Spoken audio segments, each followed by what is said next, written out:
OnePlus, a 3-year-old company which is taking the smartphone market like a storm, and the current flagship offering from the company is called the OnePlus 3T, which is just a bumped up version of its predecessor OnePlus 3 in terms of specifications. Now, I guess many of you guys already know that OnePlus is about to release its next flagship device OnePlus 5 on 28 June. So now the biggest question arises, that is the OnePlus 3T still worth buying in 2017 or not? And that's exactly what I'm going to be explaining in this video. So hey guys, this is Samir, and without any further ado, let's start. Let's start with the aesthetics and design. The OnePlus 3T is relatively light and features a sleek minimal unibody design which has a smooth metal finish. The second you hold this beautiful device, you can simply feel the level of comfortness which this device has to offer. On the back you will find the OnePlus logo along with the 16-megapixel camera, which has a slightly raised camera lens which I guess some of the user may not like, but the camera on this device will surely overshadow some of its weaknesses. Like the camera on OnePlus 3T supports optical image stabilization as well as electronic image stabilization. In simple words, your video will be as smooth as you would take those shots using a gimbal. The camera app on this device is quite easy to use and the UI is quite minimal, with some advanced level modes like the manual mode, through which you can change the ISO, aperture or the shutter speed according to your preference to click some pro shots. Talking about the display, the OnePlus 3T has a 5.5-inch optic AMOLED screen with a resolution of 1920 by 1080.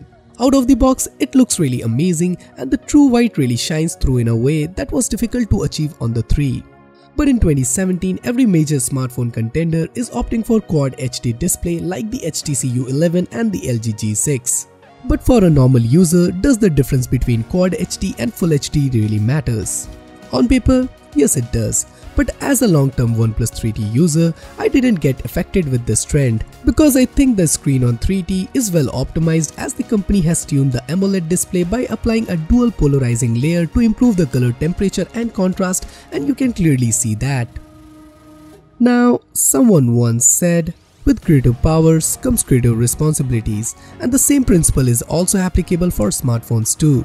For instance, if you are using a high-resolution Quad HD display, the battery consumption will be greater, and that's the area where OnePlus 3T really stands out. It features a 3400 mAh battery which can easily get you throughout a day or even more. With some normal music listening, hardcore gaming and video consumption, I was able to get around 8 to 8.5 hours of screen on time, which is far better than some high-end devices featuring a Quad HD display. And how can we forget the dash charging capabilities, which provides you a day of power in just half an hour. Right now, the dash charging is the fastest battery charging solution which will charge your device from 0 to 60 in just 30 minutes. And guys, believe me, this is insane and also one of my favorite features of this device.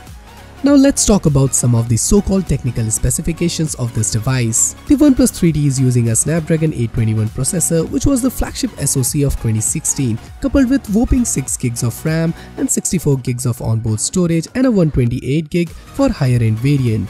The same configuration of a specification can be seen in Pixel devices made by Google at twice the price of 3T.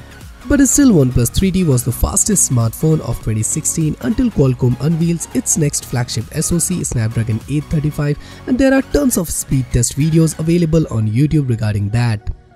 On the software side, OnePlus is running on the latest version of Android, that is Android Nougat 7.1.1, based on Oxygen OS, which is a custom OS built by the company to provide a stock experience with some great system level customizations. The ROM feels really smooth and it will give you a pixel-like experience. Additionally, the fingerprint scanner on this device is made up of ceramic, which means it won't scratch easily.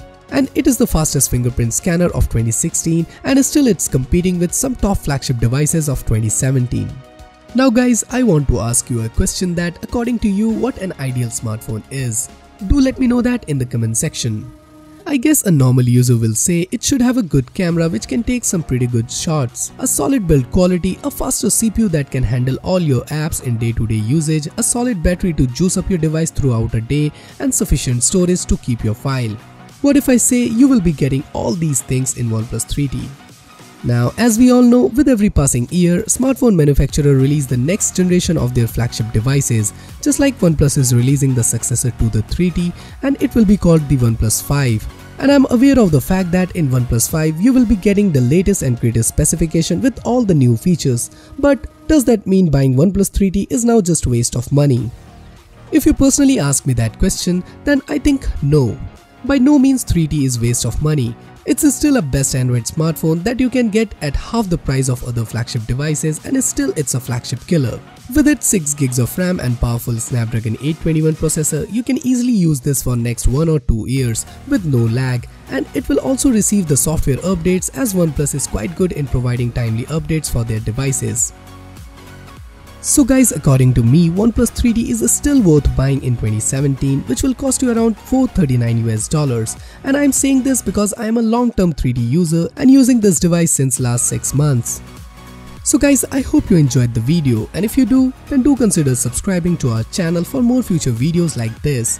So this is Samir signing off, and I will see you guys in my next one.